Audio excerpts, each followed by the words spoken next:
ಅವ್ರು ಎಲ್ಲಿದ್ದಾರೋ ಅಲ್ಲಿಗೆ ಹೋಗಿ ಹೊಡಿಬೇಕು. ಲಾಸ್ಟ್ ಟೈಮು ಒಂದು ಮೋದಿಜಿಯವ್ರು ಮಾಡಿದ್ರಲ್ಲ, ಅದೇ ಥರನೇ ಈ ಸರಿನೂ ಏರ್ ಸ್ಟ್ರೈಕ್ ಮಾಡಿ ಅವ್ರು ಎಲ್ಲಿದ್ದಾರೋ ಹೋಗಿ ಅವ್ರದ್ದೆಲ್ಲ ಫುಲ್ ಕ್ಲೋಸ್ ಮಾಡಬೇಕು. ಹೋದಾಗ ಅಲ್ಲಿ ಸೆಕ್ಯೂರಿಟಿ ತುಂಬಾ ಕಡಿಮೆ ಇತ್ತು.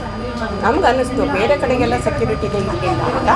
ನೆಲದ ಗಾಳಿ, ಮಣ್ಣು, ಊಟ ಎಲ್ಲ ತಿಂದು ನೀರು ಕುಡಿದು ಈ ಥರ ಬೇರೆಯವ್ರಿಗೆ ಸಪೋರ್ಟ್ ಮಾಡೋದು ಸರಿಯಲ್ಲ.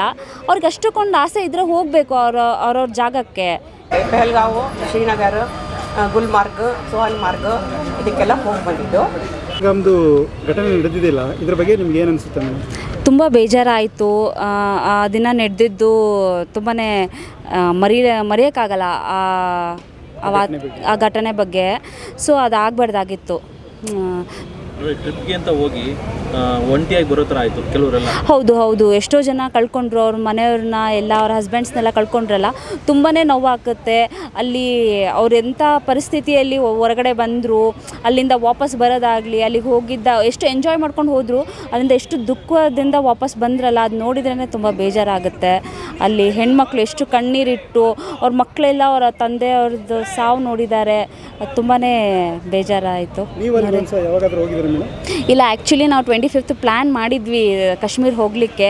ಎಲ್ಲ ಫ್ಲೈಟ್ ಟಿಕೆಟು ಎಲ್ಲ ಕ್ಯಾನ್ಸಲ್ ಮಾಡ್ಕೊಂಡು ಬಿಟ್ವಿ ನಾವು. ಏನಕ್ಕೆ ಬುಕ್ ಮಾಡಿ ಎಲ್ಲ ಫುಲ್ ಅಲ್ಲಿ ಪ್ಯಾಕೇಜ್ ಟ್ರಿಪ್ ಎಲ್ಲದೂ ಮಾಡ್ಕೊಂಡಿದ್ವಿ. ಆಫ್ಟರ್ ದಟ್ ಎಲ್ಲದೂ ಕ್ಯಾನ್ಸಲ್ ಮಾಡ್ಕೊಂಡ್ವಿ ನಾವು. ಏನಕ್ಕೆ ಮನೇಲೂ ಸುಮ್ಮನೆ ಟೆನ್ಷನ್ ಆಗ್ತಾರೆ, ಭಯ ಎಲ್ಲ, ಅಲ್ಲಿ ವಾತಾವರಣವೂ ಸರಿ ಇಲ್ಲಲ್ಲ. ಸೊ ಹಾಗಾಗಿ ಹೋಗಿ ಎಂಜಾಯ್ ಮಾಡಿದ್ರು ಇದ್ದಾರೆ, ಏನಕ್ಕೆ ರಿಸ್ಕ್ ತೊಗೊಳೋದು ಅಂತ ಹೇಳಿ ನಾವು ಕ್ಯಾನ್ಸಲ್ ಮಾಡಿದ್ವಿ. ಹೋಗ್ಬೇಕು ಅಂತ ಆಸೆ ಇದೆಯಾ ನಿಮಗೆ? ಇದೆ, ಅದು ನಮ್ಮ ದೇಶದ್ದು ಭಾಗ ಅಲ್ವಾ, ನನಗೆ ಹೋಗಲೇಬೇಕು ಅಂತ ಆಸೆ ಇದೆ. ಹೋಗ್ತೀನಿ. ಅಲ್ಲ, ಹೋಗೋಣ. ಯಾಕಂದರೆ ನಮ್ಮ ಮೋದಿಜಿ ಅವರು ಫುಲ್ ಎಲ್ಲ ಪ್ರೊಟೆಕ್ಷನ್ ಮಾಡ್ತಾರೆ. ಇವಾಗಿಲ್ಲ ಅಂದ್ರೂ ಒಂದು ಫ್ಯೂ ಮಂತ್ಸ್ ಆಗಿ ಮೇಲೆ ಹೋಗಬೇಕು. ಸ್ಟಾರ್ಟ್ ಮಾಡಿದ್ದಾರೆ ಎಲ್ಲದನ್ನು. ಸ್ವಲ್ಪ ಇವಾಗ ವಾತಾವರಣ ಸರಿ ಇಲ್ದಾಗ ಹೋಗೋದು ರಿಸ್ಕ್. ಹೋಗೋಣ.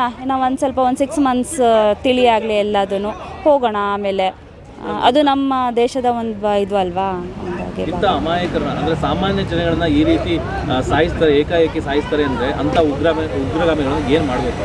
ನಿಜ, ಅವ್ರು ಎಲ್ಲಿದ್ದಾರೋ ಅಲ್ಲಿಗೆ ಹೋಗಿ ಹೊಡಿಬೇಕು. ಲಾಸ್ಟ್ ಟೈಮು ಒಂದು ಮೋದಿಜಿಯವ್ರು ಮಾಡಿದ್ರಲ್ಲ, ಅದೇ ಥರನೇ ಈ ಸರಿನೂ ಏರ್ ಸ್ಟ್ರೈಕ್ ಮಾಡಿ ಅವ್ರು ಎಲ್ಲಿದ್ದಾರೋ ಹೋಗಿ ಅವ್ರದ್ದೆಲ್ಲ ಫುಲ್ ಕ್ಲೋಸ್ ಮಾಡಬೇಕು.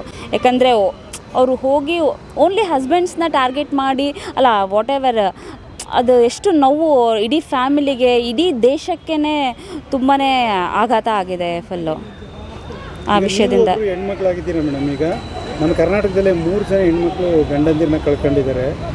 ಈಗ ಇವರು ಮನುಷ್ಯತ್ವ ಮೀರಿ ಈ ಥರ ಕೆಲಸ ಮಾಡ್ತಿದ್ದಾರೆ. ಮನುಷ್ಯತ್ವಕ್ಕಿಂತ ಹೆಚ್ಚಾಗಿ ಕಳ್ಕೊಂಡಿರೋ ಜೀವ ಸಂಕಟ ಯಾರಿಗೂ ಗೊತ್ತಾಗಲ್ಲ. ಅದ್ರ ಬಗ್ಗೆ ಏನು ಹೇಳ್ತೀರ? ಅದೇ ಫುಲ್ ಬೇಜಾರಾಗುತ್ತೆ. ಅವ್ರು ಈ ಥರ ಮಾಡಬಾರ್ದಾಗಿತ್ತು. ಯಾರದೇ ಆಗಲಿ ಒಂದು ಲೈಫ್ ಅನ್ನೋದಿರುತ್ತೆ, ಜೀವ ಅದನ್ನು ಅಷ್ಟು ಏನು ಒಂದು ನಿಮಿಷನೂ ಯೋಚನೆ ಮಾಡಲಿದ್ದಂಗೆ ಹೆಡ್ಡಿಗೆ ಸ್ಪಾಟ್ ಮಾಡಿ ಹೊಡೆದಿದ್ದಾರೆ ಅಂದರೆ ತುಂಬಾ ಬೇಜಾರಾಗುತ್ತೆ. ಆದರೂ ಅದು ಮಾಡಿದ ತಪ್ಪು ಅವ್ರನ್ನ ಬಿಡಬಾರ್ದು ಅಂತ. ಹೌದು, ಬಿಡಬಾರ್ದು. ತಾನೇ ಮದುವೆ ಆಗಿ ಒಂದು ಹನಿಮೂನ್ ಟ್ರಿಪ್ ಥರ ಹೋಗಿರ್ತಾರೆ, ಅವ್ರನ್ನ ಹಿಂಗೆ ಈ ಥರ ಬರ್ಬರವಾಗಿ ಹತ್ಯೆ ಮಾಡ್ತಾರೆ. ಅದೇ ಯಾರನ್ನೇ ಆಗಲಿ, ಅವ್ರನ್ನೇ ಇವ್ರನ್ನೇ ಅಂತ ಅಲ್ಲ, ಈ ಥರ ಮಾಡಿದವ್ರನ್ನ ಯಾರನ್ನೂ ಬಿಡಬಾರ್ದು. ಏನೇ ಆಗಲಿ ಇದಕ್ಕೇನಾದರೂ ಒಂದು ತೊಗೊಳ್ಳೇಬೇಕು, ಆ್ಯಕ್ಷನ್, ಪ್ರತಿಕಾರ ತೊಗೊಳ್ಳೇಬೇಕು. ಈಗ ಮೇಡಮ್, ಇದಕ್ಕೆ ಆಪರೇಷನ್ ಸಿಂಧೂರ ಅಂತ ಹೆಸರಿಟ್ಟಿದ್ದಾರೆ. ಇದು ಹೇಗೆ ಅನಿಸುತ್ತೆ? ಒಂದು ಸಿಂಧೂರಕ್ಕೆ ಬೆಲೆ ಕೊಡೋದು? ಹೌದು, ನಿಜ. ಒಬ್ರದ್ದು ಸಿಂಧೂರ ಅಂದರೆ ಅದೇನು ಎಲ್ಲ ಹೆಣ್ಮಕ್ಳಿಗೂ ಅದೊಂಥರ ಮೂಮೆಂಟ್ ಆಗಲಿ, ಏನೇ ಆಗಲಿ, ಒಂಥರ ಅದು ಮದುವೆ ಆಗೋ ಟೈಮಲ್ಲಾಗಲಿ ಏನಾದರೂ ಆಗಲಿ ಒಂದು ಸಿಂಧೂರಕ್ಕೊಂದು ಬೆಲೆ ಇದೆ. ಆ ಸಿಂಧೂರಕ್ಕೊಂದು ಬೆಲೆ ಕಟ್ಟಲೇಬೇಕು. ಅಂದರೆ ಯಾರೆಲ್ಲ ನಮ್ಮ ಹೆಣ್ಮಕ್ಳು ಸಿಂಧೂರನ ಕಳ್ಕೊಂಡಿದ್ದಾರೆ, ಹೌದು, ಅದಕ್ಕೆ ಬೆಲೆ ಕಟ್ಟಲೇಬೇಕು ನಾವು. ಹಾಗೆ ಈಗ ಸಿಂಧೂರ ಕಳ್ಕೊಂಡವ್ರ ಹೆಸರಲ್ಲೇ ಸಿಂಧೂರದ ಒಂದು ಸ್ಟ್ರೈಕ್. ಹೌದು, ಸಿಂಧೂರ ಕಳ್ಕೊಂಡವ್ರ ಹೆಸರಲ್ಲಿ ನೆಕ್ಸ್ಟ್ ಕಳ್ಕೊಳ್ಳಬಾರ್ದು. ಆತ ಅಲ್ಲಿಗೆ ಹೋದವರು ಏನಾದರೂ ಆಗಿರಲಿ, ಅಲ್ಲಿ ನೆಕ್ಸ್ಟ್ ಹೋಗ್ತಾರೆ. ಎಲ್ಲಿ, ಎನಿವೇರ್ ಇನ್ ಇಂಡಿಯಾ, ಎಲ್ಲಾದರೂ ಹೋಗಲಿ, ಎನಿವೇರ್ ಇನ್ ದ ವರ್ಲ್ಡ್, ಕಳ್ಕೊಬಾರ್ದು. ಯಾರ್ದು ಕಳ್ಕೊಳ್ಳೋದು ಬೇಡ. ಸೊ ಹಾಗಾಗಿ ಇದಕ್ಕೆ ಪ್ರತಿಕಾರ ಒಂದು ಬೇಕೇ ಬೇಕು, ತಗೊಳ್ಳೇಬೇಕು. ಈಗ ಮನುಷ್ಯನ ನಡುವೆ ಇರಬೇಕಾದಂಥ ಒಂದು ಮಾನವೀಯತೆ, ಮನುಷ್ಯತ್ವ ಅನ್ನೋದು ಮರೀಚಿಕೆ ಆಗ್ತಾ ಇದೆ. ಇದಕ್ಕೆ ಕಾರಣ ಏನು? ನಾವು ಬೆಳೆದು ಬಂದದ್ದು ವಾತಾವರಣ, ಸಂಸ್ಕೃತಿ, ನಾವು ಹೇಗೆ ಹೇಳ್ಕೊಡ್ತೀವಿ ಮಕ್ಕಳಿಗೆ, ನಾವು ಹೇಗೆ ಟೀಚ್ ಮಾಡ್ತೀವಿ ಅನ್ನೋದನ್ನು ತುಂಬ ಇಂಪಾರ್ಟೆಂಟ್. ಅದು ಕ್ರೂರತ್ವದಿಂದ ಬೆಳೆಸೋರಿಗೆ ಅದು ಲೈನಿಗೆ ಹೋಗಿಬಿಡ್ತಾರೆ. ನಾವು ಹೇಗೆ ಒಬ್ರ ಜೊತೆ ಬೆರಿಬೇಕು, ಮಾತಾಡೋದಾಗಲಿ, ದೊಡ್ಡವ್ರಿಗೆ ಬೆಲೆ ಕೊಡೋದಾಗಲಿ, ಏನಾದರೂ ಆಗಿರಲಿ, ವಾಟೆವರ್ ಒಂದು ರೆಸ್ಪೆಕ್ಟ್ಫುಲ್ ಆಗಿರಬೇಕು. ಮೇಡಮ್, ನಮ್ಮಲ್ಲೇ ಕೆಲವರು ಬೇರೆ ದೇಶಕ್ಕೆ ಸಪೋರ್ಟ್ ಮಾಡೋರು ಕೂಡ ಇದ್ದಾರೆ. ಹೌದು, ಇದ್ದಾರೆ, ನೋಡ್ತಾ ಇದ್ದೀನಿ. ಅವರು ಅದೇನು ಇಲ್ಲಿ ನಮ್ಮ ನೆಲದ ಗಾಳಿ, ಮಣ್ಣು, ಊಟ ಎಲ್ಲ ತಿಂದು ನೀರು ಕುಡಿದು ಈ ಥರ ಬೇರೆಯವ್ರಿಗೆ ಸಪೋರ್ಟ್ ಮಾಡೋದು ಸರಿಯಲ್ಲ. ಅವ್ರಿಗೆ ಅಷ್ಟಕ್ಕೊಂದು ಆಸೆ ಇದ್ದರೆ ಹೋಗಬೇಕು ಅವ್ರವ್ರ ಜಾಗಕ್ಕೆ. ಇಲ್ಲಿ ಇರೋದ್ರಲ್ಲಿ ಅರ್ಥ ಇಲ್ಲ ಅವ್ರುಗಳು. ಮೇಡಮ್ ನಮಸ್ತೆ. ನೀವು ಆಲ್ರೆಡಿ ಕಾಶ್ಮೀರಕ್ಕೆ ಹೋಗಿ ಬಂದಿದ್ದೀರಿ ಅಂತ ಕೇಳಿದ್ವಿ. ಯಾವಾಗ ಹೋಗಿದ್ರಿ, ಅದರ ಅನುಭವ ಬಗ್ಗೆ ಹೇಳ್ತೀರಾ? ನಾವು ಏಪ್ರಿಲ್ 5ರಂದು ನಾವು ಇಲ್ಲಿಂದ ಬೆಂಗಳೂರಿಂದ ಹೊರಟಿದ್ದು. ಸುಮಾರು ನಾವು ದಾವಣಗೆರೆ, ದುರ್ಗ ಮತ್ತು ಬೆಂಗಳೂರು ನಾವು 10 ಜನ ನಾವು ಬ್ಯಾಂಕ್ ವರ್ಕರ್ಸು. ನಾವು 10 ಜನನೂ ಫ್ರೆಂಡ್ಸು ಪೆಹಲ್ಗಾವು, ಶ್ರೀನಗರ, ಗುಲ್ಮಾರ್ಗ್, ಸೋನ್ಮಾರ್ಗ್ ಇದಕ್ಕೆಲ್ಲ ಹೋಗಿ ಬಂದಿದ್ದು. ನಾವಲ್ಲಿ ಹೋದಾಗ ನಾನು ಹೇಳಬೇಕು ಅನ್ಸುತ್ತೆ ಏನಂತಂದರೆ, ಗುಲ್ಮಾರ್ಗ್ ಮತ್ತು ಶ್ರೀನಗರ ಮತ್ತು ಜಮ್ಮುನಲ್ಲಿ ಸೆಕ್ಯೂರಿಟಿ ತುಂಬ ಇತ್ತು. ಸುಮಾರು ಅಲ್ಲಲ್ಲೇ ಸೆಕ್ಯೂರಿಟಿ ತುಂಬ ಇತ್ತು. ನಮಗೆ ನೋಡಿ ಥರ ನಮಗೆ ಸೋಲ್ಜರ್ಸ್ ಎಲ್ಲ ನೋಡಿದ್ರೆ ನಮ್ಗೆ ಒಂಥರ ಹೆಮ್ಮೆ ಅನ್ನಿಸ್ತಾ ಇತ್ತು. ಆದರೆ ನಾವೆಲ್ಲ ಸ್ವಲ್ಪ ವಯಸ್ಸಾದರೂ ಹೋಗಿದ್ದರಿಂದ ನಾವು ಅದು ಕುದುರೆ ಮೇಲೆ ಹೋಗ್ತೀವಲ್ಲ, ಅದು ಯಾವುದೋ ಅಲ್ಲ, ಕುದುರೆ ಮೇಲೆ ಹೋಗಿ ಈಗ ಮೊನ್ನೆ ಇದಾಯ್ತಲ್ಲ ಇನ್ಸಿಡೆಂಟ್, ಅದು ಪೆಹಲ್ಗಾವಿಂದ ಮೇಲೆ ಹೋಗ್ತಾರಲ್ಲ, ನನಗೆ ಹೆಸರುಗಳ ಅಲ್ಲಿ ನಾವೆಲ್ಲ ವಯಸ್ಸಾದವರು ಇದ್ದಿದ್ದರಿಂದ ನಾವು ಹೋಗಲಿಲ್ಲ. ಅಲ್ಲಿ ಕೆಲವ್ರಿಗೆ ಒಂದು 2-3 ಜನರಿಗೆ ಹೋಗ್ಲಿಕ್ಕೆ ಇಂಟ್ರೆಸ್ಟ್ ಇತ್ತು, ಆದರೆ ಗ್ರೂಪಲ್ಲಿ ಹೋಗಿದ್ದರಿಂದ ಅವ್ರು ಹೋಗಲಿಲ್ಲ. ಆಮೇಲೆ ನಾವು ಹೋದಾಗ ಅಲ್ಲಿ ಸೆಕ್ಯೂರಿಟಿ ತುಂಬಾ ಕಡಿಮೆ ಇತ್ತು. ನಮ್ಗೆ ಅನ್ನಿಸ್ತು ಬೇರೆ ಕಡೆಗೆಲ್ಲ ಸೆಕ್ಯೂರಿಟಿ ಇದೆ, ಇರಲಿಲ್ಲ ಅಂತ.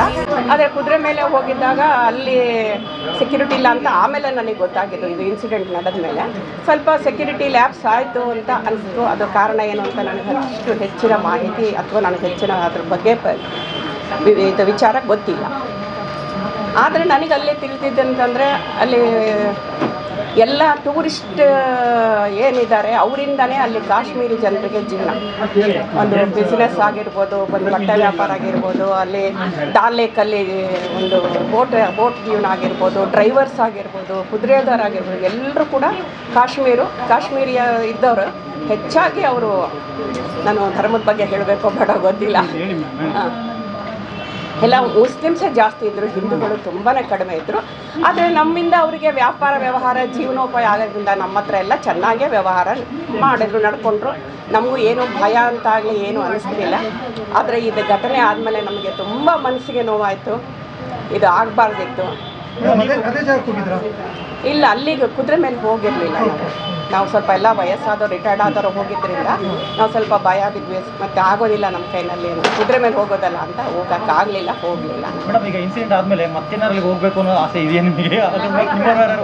ಅಂದರೆ ಹೋಗಬೇಕು ಅಂತ ಅನಿಸ್ತು. ಹೇಗಿತ್ತು ತುಂಬ, ಅದು ಎಂಥದ್ದು ಮಿನಿ ಸ್ವಿಟ್ಜರ್ಲ್ಯಾಂಡ್ ಅಂತಾರಲ್ಲ, ಅದು ನೋಡಬೇಕಿತ್ತು, ನೋಡಲಿಲ್ಲ ನಾವು ಅಂತ ಅನಿಸುತ್ತೆ. ಬಟ್ ಇನ್ಸಿಡೆಂಟ್ ನಿಲ್ಸ್ಕೊಂಡ್ರೆ ಈಗ ಹೇಗೆ ಅನಿಸುತ್ತೆ? ಈಗ ಸದ್ಯದ ಪರಿಸ್ಥಿತಿಲಿ ಹೇಗೆ ಅನಿಸುತ್ತೆ ಅಂದರೆ ತುಂಬ ಮನಸ್ಸಿಗೆ ನೋವಾಗುತ್ತೆ. ಯಾಕೆಂದರೆ ಹುಡುಕಿ ಧರ್ಮವನ್ನು ಕೇಳಿ ಅಲ್ಲಿ ಕೊಂದಿರುವ ತುಂಬ ಅಮಾನವೀಯತೆ ಅಂತ ಅನಿಸುತ್ತೆ. ತುಂಬ ಮನಸ್ಸಿಗೆ ನೋವಾಗುತ್ತೆ. ಎಲ್ಲರೂ ಮನುಷ್ಯರೇ, ಎಲ್ಲರೂ ಸೌಹಾರ್ದತೆಯಿಂದ ಮಾಡಿದ್ರೆ ಇಷ್ಟೊಂದೆಲ್ಲ ಅನಾಹುತ ಯುದ್ಧದ ಪರಿಸ್ಥಿತಿಗೆ ನಾವು ಬಂದಿದ್ದೀವಿ ಅಂತಂದರೆ, ಆ ಒಂದು ಘಟನೆ ನಡೆದಿದ್ದರೆ ಅವರು ಸೇಫಾಗಿರ್ತಿದ್ರು, ನಾವು ಹಿಂದೂಗಳು ಸೇಫಾಗಿರ್ತಿದ್ವಿ. ಆಮೇಲೆ ಒಂದು ಟೂರಿಸಮಿಂದ ಅವರ ಜೀವನಗಳು ಸಹಿತ ತುಂಬ ಚೆನ್ನಾಗಿ ನಡೀತಿದೆ. ಯಾಕಂದರೆ ಅವ್ರ ಜೀವನ ನಡೀತಾ ಇರೋದೇ ಅದರಿಂದ, ಬೇರೆ ಇನ್ನೇನು ಅವ್ರಿಗೆ ಮಾರ್ಗಗಳೇ ಇಲ್ಲ ಅಲ್ಲಿ ಜೀವನೋಪಾಯಕ್ಕೆ. ಹಾಗಾಗಿ ತಮ್ಮ ಜೀವನವನ್ನೇ ತಾವು ಹಾಳು ಮಾಡಿಕೊಂಡ್ರು. ಸ್ವಲ್ಪ ಲೋಕಲ್ಲರು ಕೂಡ ಟೆರರಿಸ್ಟಿಗೆ ಸಪೋರ್ಟ್ ಮಾಡಿರ್ಬೋದು ಅಂತ ಅನಿಸುತ್ತೆ. ಇಲ್ಲ, ಮೊನ್ನೆ ಇನ್ಸಿಡೆಂಟ್ ನಡೆದಾಗ ಒಬ್ಬ ಕುದುರೆ ಸವಾರನೂ ಮಾಡಿದ್ದಾನೆ, ಇನ್ವಾಲ್ವ್ ಆಗಿದ್ದಾನೆ ಅನಿಸುತ್ತೆ. ಯಾಕೆಂದರೆ ಅವರೇ ಜಾಸ್ತಿ ಇರೋದ್ರಿಂದ ಹಿಂದೂಗಳು ಯಾರೂ ಆ ಥರ ಇದು ಮಾಡೋದಿಲ್ಲ. ಅವರಿಗೆ ಎಲ್ಲಿ ಜಾಸ್ತಿ ಜನ ಎಲ್ಲಿ ಟೂರಿಸ್ಟ್ ಬರ್ತಾರೆ, ಯಾವಾಗ ಯಾವ ಟೈಮಲ್ಲಿ ಇರ್ತಾರೆ, ಯಾವ ಡೇಟಲ್ಲಿದೆ, ಇದೆಲ್ಲ ಮಾಹಿತಿ ಸಿಗಬೇಕು ಅಂದರೆ ನಮ್ಮಿಂದಲೇ ಲೀಕ್ ಆಗಿರ್ಬೋದು. ಯಾಕೆಂದರೆ ನಾವು ಇತಿಹಾಸದಲ್ಲೆಲ್ಲ ನೋಡ್ಕೊಂಡು ಬಂದಿರೋದು ನೋಡಿದ್ರೆ ಯಾವುದೇ ರಾಜ ಮಹಾರಾಜರು ನಮ್ಮ ಹಿಂದೂಗಳಲ್ಲಿ ಸೋತಿರೋದು ನಮ್ಮ ಹಿಂದೂಗಳ ಒಳ ಸಂಚಿನಿಂದನೇ ನಮ್ಮ ಹಿಂದೂಗಳ ವೈರತ್ವ ಒಳಗಿನ ಅಣ್ಣ ತಮ್ಮಂದರು ಅಥವಾ ಅಣ್ಣ ತಮ್ಮಗಳಂದು ಮಕ್ಕಳು ಅಥವಾ ಈ ರೀತಿ ಇರ್ತಕ್ಕಂಥ ಸಂಚುಗಾರಿಕೆ ಮಾಡೀನಿ ಪಿತೂರಿ ಮಾಡೀನಿ ಅಥವಾ ಅವರುಗಳಿಗೆ ನಮ್ಮ ಲೂಪ್ ಹೋಲ್ಸ್ಗಳನ್ನು ಹೇಳಿಕೊಟ್ಟೇ ಸೋತಿರೋದೇ ಹೊರತಾಗಿ ನಮ್ಮ ಇಂಡಿಯಾದ ಯಾವುದೇ ರಾಜ ಮಹಾರಾಜರು ಯಾರೂ ವೀಕ್ ಅಲ್ಲ, ತುಂಬಾ ಪರಾಕ್ರಮಿಗಳು, ಗೆಲ್ಲಂಥ ಸಾಮರ್ಥ್ಯ ಇದೆ.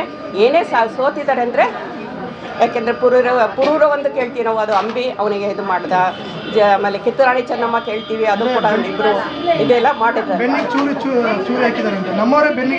ಚೂರು ಅದೇ ನಮ್ಮ ಇಂಡಿಯಾದಲ್ಲಿ ನಡೀತಾ ಇರೋದು. ಸ್ವಲ್ಪ ಹಣದ ಆಸೆಗಾಗಲಿ ಅಧಿಕಾರದ ಆಸೆಗಾಗಿ ನಮ್ಮ ಹಿಂದುತ್ವವನ್ನೇ ಅಥವಾ ನಮ್ಮ ರಾಜ್ಯವನ್ನೇ ಅಥವಾ ನಮ್ಮ ಭಾರತ ಮಾತೆಯನ್ನೇ ಮಾರ್ಕೊಳ್ತಾ ಇದ್ದಾರೆ ಅಂತ ಅನಿಸುತ್ತೆ. ಇದಕ್ಕೆಲ್ಲ ಮೂಲ ಕಾರಣ ರಾಜಕೀಯ, ಪ್ರಸ್ತುತ ರಾಜಕೀಯ ಅಂತ ಹೇಳ್ತಾರೆ. ಇದೆಲ್ಲ ಮತ್ತೆ ವೋಟ್ ಮನವೊಲಿಕೆ ಅಂತ ಹೇಳ್ಬೋದು ಅಲ್ವಾ? ಅದಕ್ಕಿಂತ ಹೆಚ್ಚಿಗೆ ಏನು ಹೇಳೋಕ್ಕಾಗೋದಿಲ್ಲ. ಅರ್ಥ ಮಾಡ್ಕೋಬೇಕು, ದೇಶ ಮೊದಲು, ಆಮೇಲೆ ನಾವು ಅಲ್ವಾ? ಇವತ್ತು ನಾವು ಇರ್ಬೋದು, ನಾಳೆ ಸಾಯ್ಬೋದು. ಇವಾಗ ಹೋದವ್ರು ಯಾರಿಗಾದ್ರೂ ಗೊತ್ತಿತ್ತಾ ನಾವು ಸತ್ತು ಹೋಗ್ತೀವಿ? ನಾವು ಎಷ್ಟೇ ಗಳಿಸಿದ್ರು ಕೂಡ ನಮ್ಮ ದೇಶ ಇದ್ದರೆ ತಾನೇ ನಾವು ಅದನ್ನು ಅರ್ಥ ಮಾಡ್ಕೊಳ್ಳದೆ ನಾವು ಮೂರ್ಖತೆಯಿಂದ ವರ್ತಿಸಿದ್ರೆ ನಾವು ನಾಳೆ ದಾಸ್ಯತ್ವಕ್ಕೆ ಒಳಗಾಗಬೇಕಾಗತ್ತೆ. ಅವ್ರುಗಳಲ್ಲಿ ಏನಾದರೂ ಅಧಿಕಾರ ಸಿಕ್ಕರೆ ನಾವು ಯಾವ ಸ್ಥಿತಿಗೆ ಬರ್ತೀವಿ ಅನ್ನೋದು ಒಂದು ಪರಿಜ್ಞಾನ ನಮಗಿರಬೇಕು ಅಲ್ವಾ? ಈಗಲೇ ನಾವು ಅಷ್ಟು ಸ್ವತಂತ್ರವಾಗಿ ಅಥವಾ ಎಲ್ಲೇ ಕೆಲವು ಕಡೆ ನಾವು ನಿರ್ಭಯವಾಗಿ ಓಡಾಡೋಕ್ಕಾಗ್ತಿಲ್ಲ, ಅಥವಾ ಎಲ್ಲೋ ಒಂದು ಕಡೆ ನಮಗೆ ಸಣ್ಣದಾಗಿ ಭಯ ಇದ್ದೇ ಇರುತ್ತೆ. ಅವು ಜಾಸ್ತಿ ಜನಸಂಖ್ಯೆ ಅದೆಲ್ಲ ಜಾಸ್ತಿ ಇದ್ದಾಗ. ಆದರೆ ಈಗ ಮುಂದೆ ಏನಾದರೂ ಅವರು ಅಧಿಕಾರಕ್ಕೆ ಬಂದರೆ ನಮ್ಮನ್ನು ಯಾವ ರೀತಿ ಅವ್ರು ಆಳ್ತಾರೆ, ನಮ್ಮ ಪರಿಸ್ಥಿತಿ ಏನಾಗುತ್ತೆ, ನಮ್ಮನ್ನು ನಾವೇ ಮಾಡಿಕೊಂಡು ನಮ್ಮನ್ನು ಜೀವನವನ್ನು ನಮ್ಮ ದೇಶವನ್ನು ನಾವು ಹಾಳು ಮಾಡ್ಕೊಳ್ತಿದ್ದೀವಲ್ಲ ಅಂತ ಹೇಳಿ ಅನಿಸುತ್ತೆ. ಮೇಡಮ್, ಈ ಘಟನೆ ಆದಮೇಲೆ ತುಂಬ ಜನಕ್ಕೆ ಅದ್ರ ಮೇಲೆ ತುಂಬ ಆಸಕ್ತಿ ಬರುತ್ತೆ. ಅಂಥದ್ದು ಏನಿದೆ ಅಲ್ಲಿ? ಏನು ಆಸಕ್ತಿ? ಅಲ್ಲಿ ಆ ಜಾಗ ನೋಡಬೇಕು ಅನ್ನೋದು ಈ ಘಟನೆ ಆದಮೇಲೆ ಅದು ಮಿನಿ ಸ್ವಿಟ್ಜರ್ಲ್ಯಾಂಡ್ ಅಂತಾರಲ್ಲ, ತುಂಬ ಸೌಂದರ್ಯವಾಗಿರುತ್ತೆ. ಇಲ್ಲಿ ನಮಗೆ ಐಸ್ ಅದೆಲ್ಲ ಸಿಕ್ಕೋದಿಲ್ಲ, ನ್ಯಾಚುರಲ್ ತುಂಬ ಚೆನ್ನಾಗಿರುತ್ತೆ. ನೀವು ಅದನ್ನೆಲ್ಲ ಎಂಜಾಯ್ ಮಾಡಿದ್ದೀರಿ? ಹೌದು, ನಾವು ಇದರಲ್ಲೆಲ್ಲ ಐಸಲ್ಲೆಲ್ಲ ಹೋಗಿದ್ವಿ. ನಾವು ಬೆಳಗಾವಿನಲ್ಲಿ ಐಸಲ್ಲೆಲ್ಲ ಹೋಗಿದ್ವಿ. ನೀವು ಅದನ್ನೆಲ್ಲ ನೋಡ್ಕೊಂಡು ಬಂದೀವಿ. ಒಂದಷ್ಟು ದಿವಸ ಇದ್ದೀರಾ, ಅದು ನಾವು ಒಂದು ಇದಕ್ಕೆ ಸಿಕ್ತಿದ್ವಾ ಅಂತಾನೆ ಯಾವಾಗಾರ ಭಯ ಕಾಡಿತಾ? ಅಂದರೆ ಅಲ್ಲೆಲ್ಲ ಗಂಡು ಮಕ್ಕಳನ್ನೇ ಕೊಂದಿರೋದ್ರಿಂದ ನಮ್ಮನ್ನು ಕೊಲ್ತಿರ್ಲಿಲ್ಲ ಅನ್ನೋದೊಂದು. ನೀವು ಆ ಧೈರ್ಯದಲ್ಲಿ ಇದ್ದೀರಾ? ಅಲ್ಲ, ಧೈರ್ಯ. ನಾವು ಸತ್ತಿದ್ರು ಬೇಜಾರು ಆಗ್ತಿರ್ಲಿಲ್ಲ ನನಗೆ ಮಾತ್ರ. ಯಾಕಂದರೆ ನನಗೆ ಸತ್ತಿದ್ರು ಬೇಜಾರಾಗ್ತಿರ್ಲಿಲ್ಲ. ಸತ್ತಿದ್ರು ಬೇಜಾರಾಗಲ್ಲ ಅಂತ ಯಾಕಂತೀರಾ? ಯಾಕೆ ಅಂತಂದರೆ ಇನ್ನೂ ವಯಸ್ಸಾದವರು ಉಳಿಬೇಕಿತ್ತು. ಈ ಮಕ್ಕಳು ಸಂಸಾರ ಎಲ್ಲ ಇರುತ್ತೆ, ಜವಾಬ್ದಾರಿಗಳಿರುತ್ತೆ, ಅವರುಗಳು ಉಳಿಬೇಕಿತ್ತು ಅಲ್ವಾ? 26 ಜನ ಅವ್ರದ್ದು ಸತ್ತಿದ್ದಾರೆ ಅಂದರೆ 26 ಜನ ಸಂಸಾರಗಳ ಯಾವ ಮಟ್ಟಕ್ಕೆ ಬರುತ್ತೆ ಅಲ್ವಾ? ಅದು ನಮಗೇನು ಅವ್ರಿಗೆ ಉದ್ದೇಶ ಅಷ್ಟೇ ಅಲ್ಲಲ್ಲ, ಇನ್ನು ಮುಂದೆ ಬೇರೆ ಬೇಕಾದಷ್ಟು ಬೇರೆ ಇನ್ನೂ ಒಳ ಇದು ಕಾರಣಗಳನ್ನು ಇಟ್ಕೊಂಡು ಅವರು ದಾಳಿ ಮಾಡಿರೋದ್ರಿಂದ. ಮೇಡಮ್, ಇನ್ನೊಂದು ಬೇರೆ ಧರ್ಮಗಳಲ್ಲಿರೋ ಒಗ್ಗಟ್ಟು ನಮ್ಮ ಹಿಂದೂ ಧರ್ಮದಲ್ಲಿಲ್ಲ. ಅಣ್ಣ ತಮ್ಮನೇ ಇಲ್ಲ, ನಮ್ಮವರೇ ನಮಗೆ ಜಾಸ್ತಿ ಶತ್ರುಗಳು. ಹಿಂದೂ ಧರ್ಮದಲ್ಲಿ ಹಿಂದೂಗಳಿಗೆ ಶತ್ರುಗಳು ಜಾಸ್ತಿ. ಯಾಕೆ? ಸ್ವಾರ್ಥ. ಅದೇ ಹಿಂದೂಗಳೇ ಜಾಸ್ತಿ. ಅದು ಈಗ ಬೇರೆ ಧರ್ಮದವರು ತುಂಬ ಸಪೋರ್ಟ್ ಮಾಡ್ತಾರೆ. ನಮ್ಮವ್ರು ಯಾರೋ ಒಬ್ಬ ಜಗಳ ಮಾಡ್ತಾ ಇದ್ರೆ ಅವನ್ನ ಮಾಡ್ಕೊಳ್ಳಿ ಬಿಡಿ. ನಮ್ಮಲ್ಲಿ ಏನಾಗಿದೆ ಅಂದರೆ ಜಾತಿ ಭೇದ, ಧರ್ಮ ಭೇದ, ಮೇಲು ಕೀಳು ಅದೆಲ್ಲ ಹುಟ್ಟಿ ಬಂದಿರೋದ್ರಿಂದ ಅದು ಪೂರ್ಣವಾಗಿ ಬಿಡ್ತಾ ಇಲ್ಲ. ನಮ್ಮಲ್ಲಿ ಇನ್ನೂ ತಿಳುವಳಿಕೆ ತುಂಬಾ ಬರಬೇಕಾಗಿದೆ. ನಾವೆಲ್ಲ ಒಂದು, ನಾವೆಲ್ಲ ಹಿಂದೂ. ಈ ಜಾತಿ ಧರ್ಮ ಇವೆಲ್ಲ ಮಾಡ್ತಾ ಹೋದರೆ, ಮೇಲು ಕೀಳು ಅಥವಾ ಇನ್ನೇನೇ ನಮ್ಮ ಅಸ್ಪೃಶ್ಯತೆ ಇವೆಲ್ಲ ಮಾಡ್ತಾ ಹೋದರೆ ನಮ್ಮ ದೇಶ ಉಳಿಯೋದು ತುಂಬಾ ಕಷ್ಟ ಆಗುತ್ತೆ. ಮುಂದೆ ನಾವು ಬದುಕೋದು ಕೂಡ ಅದಕ್ಕಿಂತ ಭೀಕರವಾಗಿರುತ್ತೆ ಅನ್ನೋದು ಅರಿವು ಮೂಡಬೇಕು ನಮಗೆ. ಆ ಅರಿವು ನಮಗೆ ಕಡಿಮೆ ಆಗಿರೋದ್ರಿಂದ ಈ ಭಿನ್ನತೆ ಜಾಸ್ತಿ ಆಗ್ತಾ ಇದೆ. ಮೇಡಮ್, ಈಗ ಮೋದಿ ಅವರು ಈ ಯುದ್ಧಕ್ಕೆ ಆಪರೇಷನ್ ಸಿಂಧೂರ ಅಂತ ಹೆಸರಿಟ್ಟಿದ್ದಾರೆ. ಅಂದರೆ ಏನು ಹೇಳ್ತೀರಾ ಇದಕ್ಕೆ? ಸಿಂಧೂರಕ್ಕೆ ಒಂದು ಬೆಲೆ ಕೊಟ್ಟಿದ್ದಾರೆ. ಸಿಂಧೂರ ಅಂತಂದರೆ ಹೆಣ್ಮಕ್ಳು 26 ಜನ ಗಂಡು ಮಕ್ಳಂತ ಒಂದು 26 ಜನ ಹೆಣ್ಮಕ್ಳ ಸಿಂಧೂರವನ್ನು ಅಳಿಸಿದಾರಲ್ಲ, ಆ ಒಂದು ಹೆಸರಿಂದ ನಮ್ಮಲ್ಲಿ ಒಂದು ಏನೋ ಆತ್ಮಸ್ಥೈರ್ಯ ಜಾಸ್ತಿ ಬರುತ್ತೆ, ಏನೋ ಒಂದು ಅಭಿಮಾನ ಜಾಸ್ತಿ ಮೂಡುತ್ತೆ. ಆ ಹೆಸರಿಟ್ಟಿದ್ದಾರೆ, ಹೆಸರು ಒಳ್ಳೆಯದೇ ಇದೆ. ಆದರೆ ಈ ಯುದ್ಧ ನಡೀಬಾರ್ದು. ಯಾಕೆಂದರೆ ಇದು ಅವರಷ್ಟಲ್ಲೇ ಹಾಳಾಗೋದಿಲ್ಲ. ನಮ್ಮ ದೇಶದ ಆರ್ಥಿಕ ಪರಿಸ್ಥಿತಿ, ಜನಜೀವನ ಪ್ರತಿಯೊಂದಕ್ಕೂ ಹಾನಿ ಆಗುತ್ತೆ. ಆದರೆ ಅನಿವಾರ್ಯ. ಆದಷ್ಟು ಇದು ಯುದ್ಧ ಆಗದೆ ಇಲ್ಲಿಗೆ ಸಮಾಪ್ತಿ ಆದರೆ ತುಂಬ ಒಳ್ಳೆಯದು. ಶಾಂತಿ ಸಂಧಾನ ಮಾಡ್ಕೊಳ್ಳೋದೇ ಚೆನ್ನಾಗಿ ಅಂತ ನನಗನ್ಸುತ್ತೆ.